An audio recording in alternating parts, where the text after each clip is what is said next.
करोड़पति लड़का एक दिन अपने गरीब नौकरानी की झोपड़ी पहुंचा। फिर वहां जो हुआ, इंसानियत भी रो पड़ी। दोस्तों, यह सच्ची कहानी है मुंबई शहर की, जहां मुंबई के पॉश इलाके मालाबार हिल में एक बहुत बड़ा बंगला था, लक्ष्मी निवास। संगमरमर की सीढ़ियां, कांच की दीवारें, महंगी गाड़ियां और हर कोने में चमक। लेकिन उस चमक के बीच रहने वाला लड़का आदित्य अंदर से बहुत खाली था। आदित्य करोड़पति बिजनेसमैन राजेश कपूर का इकलौता बेटा था। पैसे की कमी उसने कभी देखी ही नहीं। बचपन से ही हर चीज उसे बिना मांगे मिल जाती थी। महंगे स्कूल, विदेशी कपड़े, लग्जरी कार, क्लब, पार्टियां, सब कुछ। लेकिन उसके घर में काम करने वाले लोगों की दुनिया बिल्कुल अलग थी।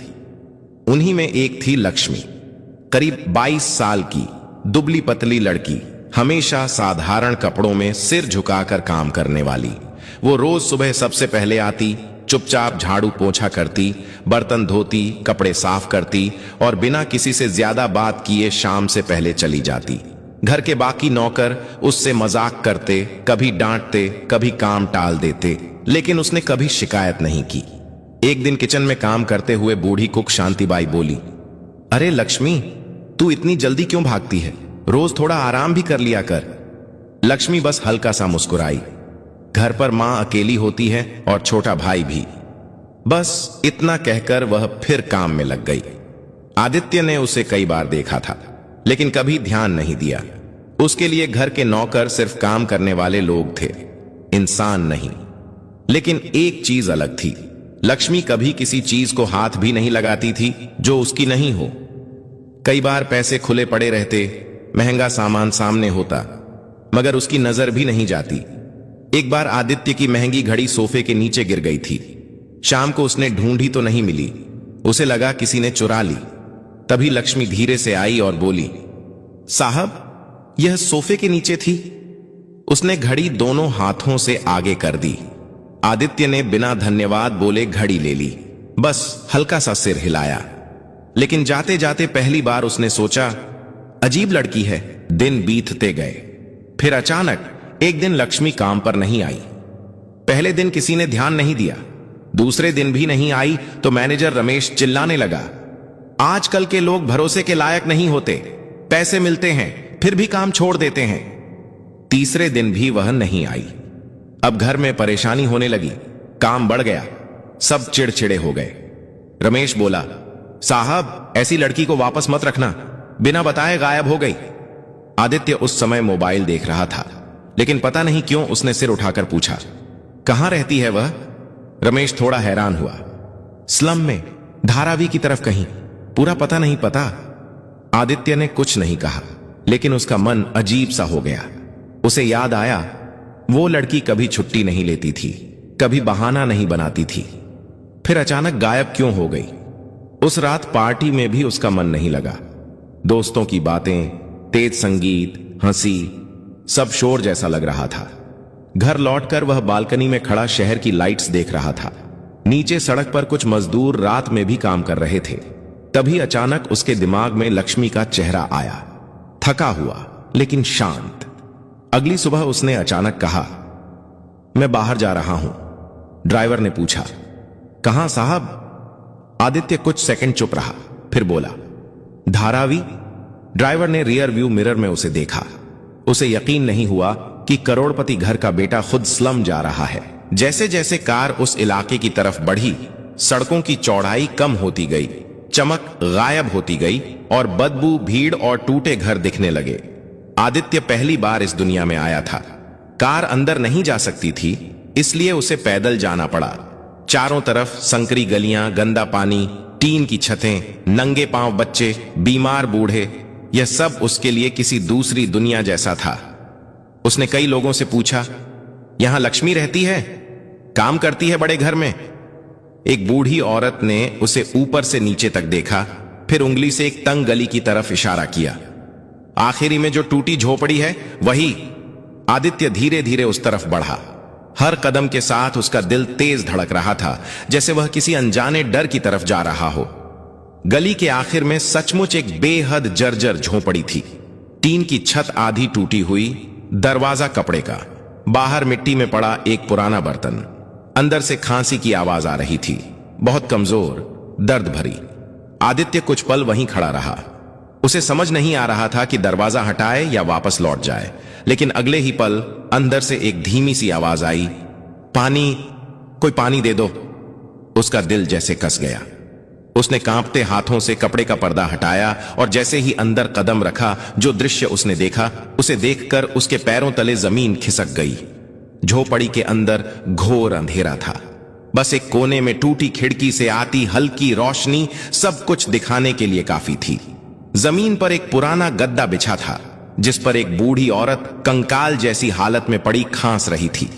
उसके होंठ सूख कर सफेद हो चुके थे, आंखें अंदर धंस गई थीं और शरीर इतना कमजोर था कि जैसे हड्डियों पर सिर्फ चमड़ी रह गई हो। पास ही एक छोटा सा लड़का बैठा था, जो डर और भूख से चुपचाप उस औरत को देख रहा था। उसके सामने एक खाली लोटा रखा था। शायद उसी से वह पानी देने की कोशिश कर रहा था, लेकिन लोटा बिल्कुल सूखा था। झोपड़ी में खाने की कोई चीज नहीं थी, न चूल्हे में राख, न बर्तन में दाल, न कहीं अनाज का दाना। आदित्य कुछ पल तक वहीं खड़ा रह गया, जैसे उसके शरीर ने काम करना बंद कर दिया हो। उसे पहली बार समझ आया कि गरीबी कैसी दिखती है, कैसी महकती है और कितनी चुपचाप इंसान को तोड़ देती है। तभी वह बूढ़ी औरत फिर कराही, पानी। उसकी आवाज इतनी धीमी थी कि जैसे हर शब्द निकालने में उसकी जान जा रही हो। आदित्य ने तुरंत चारों तरफ देखा। कोने में एक टूटी बाल्टी में थोड़ा गंदा पानी था। उसने बिना सोचे वही पानी लोटे में भरा और धीरे से उस औरत के होठों से लगाया। बूढ़ी औरत ने कांपते हाथों से लोटा पकड़ने की कोशिश की, लेकिन ताकत नहीं थी। आदित्य ने ही सहारा देकर उसे पानी पिलाया। पानी के 2 घूंट अंदर जाते ही उसकी आंखों से आंसू बहने लगे, जैसे किसी ने उसे नई जिंदगी दे दी हो। तभी झोपड़ी के दरवाजे पर आहट हुई। आदित्य ने पलटकर देखा, दरवाजे पर लक्ष्मी खड़ी थी। उसके हाथ में दवाई का छोटा सा पैकेट और आधा भरा पानी का बोतल था। उसे सामने आदित्य को देखकर ऐसा लगा जैसे उसकी सांस रुक गई हो। कुछ पल तक दोनों बस एक दूसरे को देखते रहे। लक्ष्मी की आंखों में डर, शर्म और घबराहट सब एक साथ था। उसने जल्दी से अंदर आकर बोतल जमीन पर रख दी और मां के पास बैठ गई। मां, पानी ले आई हूं। उसकी आवाज कांप रही थी। फिर धीरे से उसने मां का सिर अपनी गोद में रखा और बोतल से पानी पिलाने लगी। बूढ़ी औरत ने मुश्किल से आंखें खोलकर बेटी को देखा, जैसे उसे पहचानने में भी ताकत लग रही हो। आदित्य अभी भी स्तब्ध खड़ा था। उसे समझ नहीं आ रहा था कि क्या कहे, क्या पूछे। यह वही लड़की थी जो उसके घर में चुपचाप काम करती थी और यहां उसकी जिंदगी इतनी भयानक हालत में थी। उसने धीमी आवाज में पूछा, तुम काम पर क्यों नहीं आई? लक्ष्मी ने उसकी तरफ देखे बिना जवाब दिया, मां, बीमार है, बस इतना ही। उसके शब्द छोटे थे, लेकिन उनमें इतना दर्द था कि आदित्य के पास आगे कुछ पूछने की हिम्मत नहीं बची। तभी छोटा लड़का धीरे से बोला, दीदी, भूख लगी है। उसकी आवाज इतनी मासूम और कमजोर थी कि सुनते ही आदित्य के सीने में कुछ टूट सा गया। लक्ष्मी ने तुरंत उसका सिर सहलाया, बस अभी कुछ लाती हूं। लेकिन वह जानती थी कि झोपड़ी में कुछ भी नहीं है। आदित्य ने चारों तरफ फिर देखा। सचमुच खाने की एक भी चीज नहीं थी। उसे याद आया कि वह घर से निकलते समय बस फोन और वॉलेट लेकर आया था। उसने जेब से पैसे निकालकर लक्ष्मी की तरफ बढ़ाए। ये रखो, खाना ले आओ। लक्ष्मी ने तुरंत हाथ पीछे कर लिए, जैसे पैसे छूना भी गलत हो। नहीं साहब, मैं संभाल लूंगी। उसकी आवाज में विनम्रता थी, लेकिन स्वाभिमान भी उतना ही मजबूत था। आदित्य को पहली बार समझ आया कि गरीबी इंसान को छोटा नहीं बनाती, हालात बनाते हैं। उसने थोड़ा सख्त होकर कहा, यह मदद नहीं है, अभी जरूरत है। लक्ष्मी ने कुछ नहीं कहा। उसकी आंखों में आंसू भर आए, लेकिन उसने पैसे फिर भी नहीं लिए। तभी बूढ़ी औरत ने कमजोर आवाज में कहा, ले ले बेटा, बच्चे भूखे हैं। यह सुनते ही लक्ष्मी टूट गई। उसने कांपते हाथों से पैसे ले लिए और सिर झुका लिया। उसकी आंखों से आंसू टपक कर जमीन पर गिर रहे थे। आदित्य को ऐसा लगा जैसे उन आंसुओं की आवाज पूरे कमरे में गूंज रही हो। उसने तुरंत कहा, मैं बाहर से खाना लेकर आता हूं। बिना जवाब का इंतजार किए वो बाहर निकल गया। गली में आते ही उसे लगा जैसे सांस लेना मुश्किल हो रहा है। कुछ ही देर पहले वह जिस दुनिया से आया था वह अब बहुत दूर लग रही थी। उसने पास की दुकान से जितना मिल सकता था सब खरीद लिया।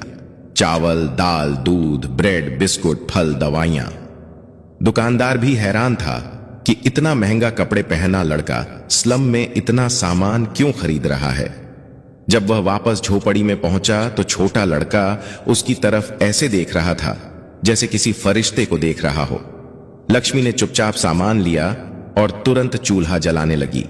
थोड़ी ही देर में झोपड़ी में पहली बार खाने की खुशबू फैलने लगी। बूढ़ी मां की आंखों में भी चमक लौट आई और छोटा भाई चुपचाप बैठा इंतजार करने लगा। आदित्य दरवाजे के पास खड़ा यह सब देख रहा था।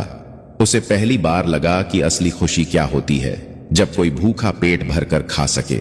जब खाना तैयार हुआ तो लक्ष्मी ने सबसे पहले मां को खिलाया, फिर भाई को और सबसे आखिर में खुद खाने बैठी। आदित्य ने पूछा, तुमने पहले क्यों नहीं खाया? उसने बस इतना कहा, इनके बिना मेरा पेट कैसे भर सकता है। यह सुनकर आदित्य के अंदर कुछ गहराई से हिल गया। उसे अचानक महसूस हुआ कि इस छोटी सी झोपड़ी में रहने वाले लोग उससे कहीं ज्यादा अमीर हैं, क्योंकि इनके पास एक दूसरे के लिए सच्चा प्यार है। वो धीरे से बाहर निकलने लगा, लेकिन तभी पीछे से लक्ष्मी की आवाज आई, साहब। वो रुका। उसने मुड़कर देखा तो लक्ष्मी खड़ी थी, आंखों में कृतज्ञता और संकोच दोनों। उसने धीमे से कहा, आज अगर आप नहीं आते तो शायद। वो आगे नहीं बोल पाई। उसकी आवाज रुक गई, लेकिन बात पूरी हो गई थी। आदित्य ने कुछ नहीं कहा, उसके पास शब्द नहीं थे। वो बस चुपचाप बाहर निकल गया। लेकिन जाते जाते उसे महसूस हुआ कि आज उसकी जिंदगी की दिशा बदल चुकी है, क्योंकि पहली बार उसने पैसे से नहीं, इंसानियत से किसी को बचाया था। बाहर निकलते के बाद आदित्य कुछ देर वहीं गली में खड़ा रह गया। उसके हाथ अभी भी कांप रहे थे और दिल बहुत तेज धड़क रहा था। आसपास वही बदबू, वही गंदगी, वही शोर था, लेकिन अब उसे कुछ भी वैसा नहीं लग रहा था जैसा आते समय लगा था। अब हर चीज में उसे दर्द दिख रहा था, मजबूरी दिख रही थी। उसने कार तक पहुंचकर दरवाजा खोला, लेकिन अंदर बैठने से पहले एक बार फिर पीछे मुड़कर उस तंग गली की तरफ देखा जहां वो झोपड़ी थी। उसे लगा जैसे उसका एक हिस्सा वहीं छूट गया हो। कार चल पड़ी, लेकिन रास्ते भर आदित्य चुप रहा। ड्राइवर ने कई बार रियर व्यू मिरर में उसे देखा, पर कुछ पूछने की हिम्मत नहीं हुई। घर पहुंचते ही नौकरों ने दरवाजा खोला। ऐसी की ठंडी हवा चेहरे से टकराई, लेकिन उसे राहत नहीं मिली। वह सीधे अपने कमरे में चला गया और दरवाजा बंद कर लिया। कमरे में सब कुछ वैसा ही था, महंगा फर्नीचर, बड़ी स्क्रीन, मुलायम बिस्तर, लेकिन आज उसे यह सब बोझ जैसा लग रहा था। उसे बार बार वही दृश्य याद आ रहा था, सूखी हुई बूढ़ी मां, भूखा छोटा भाई और लक्ष्मी की झुकी हुई आंखें। उसने सिर पकड़ लिया। पहली बार उसे अपने पैसे बेकार लग रहे थे। शाम तक वह कमरे से बाहर नहीं निकला। नीचे डाइनिंग टेबल पर तरह तरह के पकवान लगे थे, लेकिन उसे भूख नहीं थी। उसने बस पानी पिया और फिर बालकनी में जाकर खड़ा हो गया। दूर शहर की चमकती रोशनियां दिख रही थीं, लेकिन आज उसे लग रहा था कि उस चमक के पीछे कितना अंधेरा छिपा है। अचानक उसे याद आया कि लक्ष्मी की मां की हालत बहुत खराब थी। अगर इलाज नहीं हुआ तो। यह सोचते ही उसका दिल बैठ गया। उसने तुरंत फोन उठाया और अपने फैमिली डॉक्टर को कॉल किया। डॉक्टर, आपको अभी मेरे साथ चलना होगा, उसने बिना भूमिका के कहा। डॉक्टर ने हैरानी से पूछा, कहां? आदित्य ने बस इतना कहा, किसी की जान बचानी है। कुछ ही देर में कार फिर उसी दिशा में दौड़ रही थी। डॉक्टर को अभी भी समझ नहीं आ रहा था कि क्या हो रहा है। जब कार स्लम के पास रुकी तो डॉक्टर चौंक गया। यहां? आदित्य ने सिर हिलाया और जल्दी से उतरकर आगे बढ़ गया। इस बार उसके कदम पहले से तेज थे, जैसे उसे डर हो कि कहीं देर ना हो जाए। झोपड़ी के पास पहुंचते ही उसे अंदर से हल्की सिसकियों की आवाज सुनाई दी। उसका दिल जोर से धड़का। उसने बिना रुके पर्दा हटाया और अंदर चला गया। अंदर वही दृश्य था, लेकिन और भी भारी। लक्ष्मी मां के पास बैठी रो रही थी और छोटा भाई चुपचाप कोने में बैठा था। बूढ़ी मां की सांसें बहुत तेज चल रही थीं, जैसे हर सांस आखिरी हो सकती हो। आदित्य ने तुरंत डॉक्टर को अंदर बुलाया। डॉक्टर ने बिना समय गंवाए उनकी नब्ज देखी, आंखें चेक की, फिर बैग से इंजेक्शन निकाला। कुछ ही मिनटों में झोपड़ी में हलचल बढ़ गई। लक्ष्मी घबराई हुई सब देख रही थी। उसकी आंखों में डर था, लेकिन साथ ही उम्मीद भी। इंजेक्शन लगाने के बाद डॉक्टर ने धीरे से कहा, हालत बहुत कमजोर है, लेकिन अभी संभल सकती है। यह सुनते ही लक्ष्मी फूट कर रो पड़ी। उसने मां का हाथ पकड़ लिया और बार बार भगवान का नाम लेने लगी। छोटा भाई भी उसके पास आकर चिपक गया। आदित्य ने कोने में खड़ा यह सब देख रहा था। उसे लगा जैसे वह किसी अपने के लिए चिंतित हो। डॉक्टर ने कुछ दवाइयां दी और सख्त आवाज में कहा, खाना और दवा समय पर मिलती रहे तो ठीक हो जाएंगी, नहीं तो। वो वाक्य पूरा नहीं कर पाया, लेकिन बात साफ थी।